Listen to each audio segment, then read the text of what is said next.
Hello, this is Virtualis, a chess noob, learning and having fun with chess.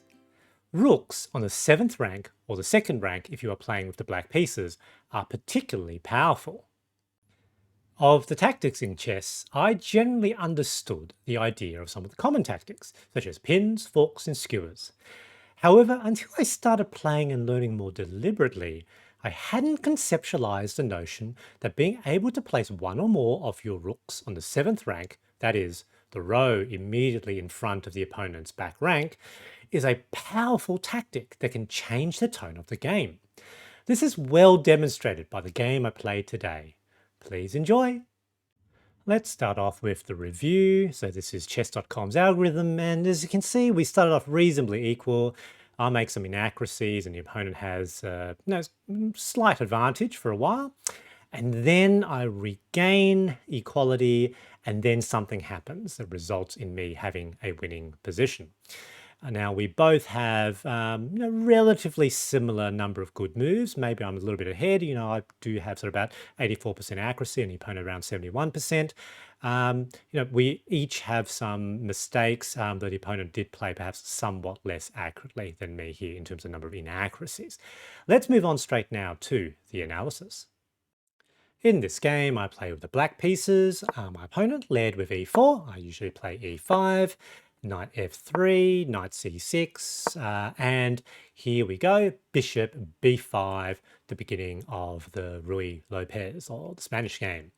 Against the Ruy Lopez, I usually develop my other knight, knight f6, which is also known as the Berlin defense. They short castles. I develop bishop c5. They play d3, all still theory. And here I make my first mistake. So I thought a6 might be good to force them to do something about the bishop. So apparently this is the better move, knight d4, which of course forks the knight and bishop, basically forcing, I think, a bishop trade. A knight trade. However, the opponent opts to bring their bishop back to a4. I push on with the attack with b5. Bishop logically now moves to b3. And now the position looks kind of like an Italian more than the Ruy Lopez. I play h6 basically because I want to guard the g5 square, so to stop that bishop or to stop that knight. They now play c3, so really looking like an Italian game now. I short castles, they develop the other knight, knight bd2. Makes sense. I play d6, and they play h3 as well. So very, very equal. As I said, sort of more like the Italian game than the Ruy Lopez. That move in a symmetrical way guards g4, so preventing those two pieces from accessing that square.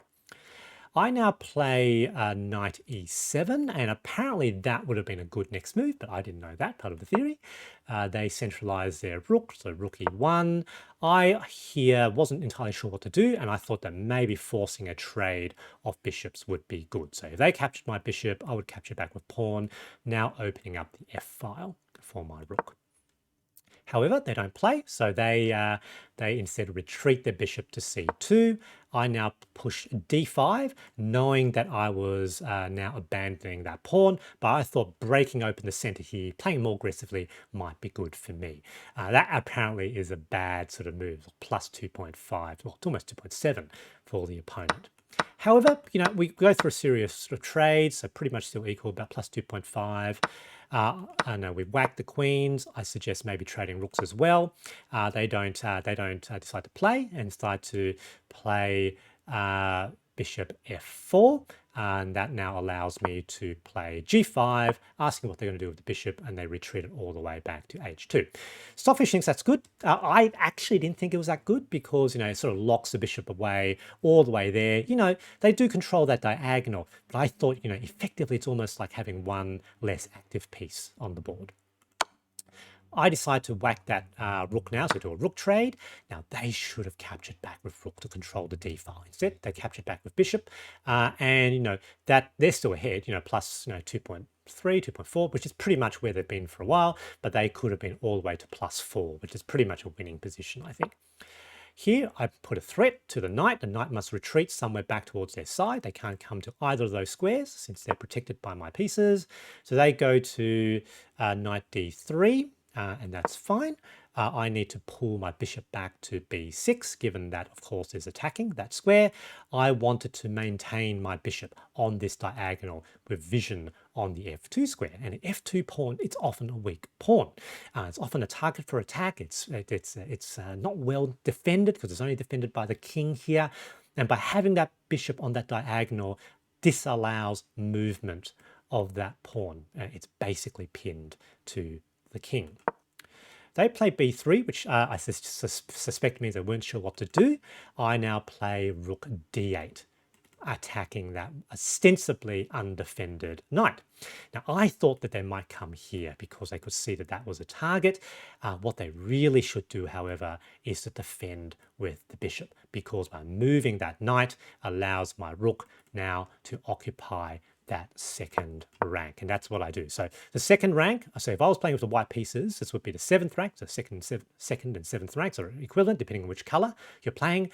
Basically the row directly in front of the opponent's back rank, and by planting a rook on that rank, or even better, two rooks, it's very powerful because, it sort of traps the king onto that back rank. It causes all sorts of problems. And for me, particularly with that weak f pawn still there, I now have two attackers there. So it's a real problem for white. Opponent brings the bishop forward to g3, defending that pawn. And what was I going to do? So I need to deflect that bishop. I need to get it to move out of the way, no longer defending that pawn. And what I saw was that if I could get my pawn there, it'd be forced to move, probably back to h2. If they, however, capture, I can probably still achieve something very similar by then capturing back with the knight, which now comes with an attack on the bishop. They miss that importance of that impending attack on that pawn. And look at that, from fairly close to equality, -4.5. So this is a real winning position for me. And that greedy capture of that pawn, ostensibly looking like there's even a whole chain of attacks, was an error. They needed to defend that pawn. So now, f4, attack on the bishop. Bishop must pretty much go back to h2. And you can see here, it's actually better for white now to abandon that bishop to move the king out of that discovered check. That's how dire the position here. Now, -9 now. Here, I've got a capture with the rook, and the opponent is in real trouble, because if I can get a discovered check on the king, so let's say they don't move the king out of the way or don't do any other sort of defense, I can now capture that pawn with discovered check, capturing now that rook. So the opponent's in real trouble. They move the king out of line of discovered check, which I think is the human move, and you can see -63. You think, well, how can you even be -63? Now, the reality is when Stockfish analyzes this position at greater depth, so I think this is Stockfish 12 at depth 30, but if you go to the mid-30s, it actually identifies that there's, I think, a forced mate in 11 or 14, something like that. Look, I can't see mates in 11, but basically that's how bad it is. This is basically completely losing now for white. In fact, the best move they can suggest is a sacrifice of that bishop, allowing for the discovered, basically allowing for the discovered check. It is really that bad for white, and pretty much it's getting close to just delaying the checkmate rather than being able to win back a position. However, with that position, I now can just simply pop the rook forward to f1 with check. There's only one move left for the opponent, which is to block the check with bishop g1. That bishop is definitely lost, given that that square is defended by that bishop. And once that captures, the king is forced to move. And the reason why this is basically losing for white is after I capture, king must go here. Pretty much now I can sort of move the rook to the e-file with potential attack on that pawn. Let's say the opponent does some sort of other move, but really none of the moves really make a difference anymore.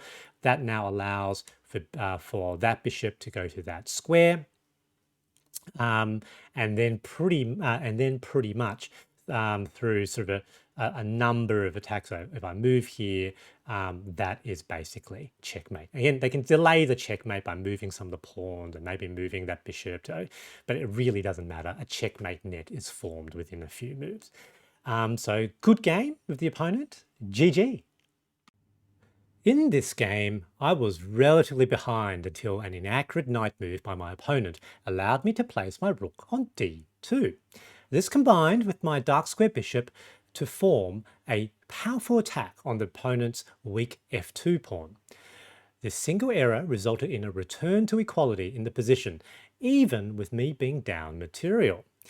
My opponent's underappreciation of this threat resulted in them wasting a turn, capturing one of my seemingly undefended pawns on the opposite side of the board, something that resulted in a completely winning position for me. I hope you enjoyed this video, and thanks for watching.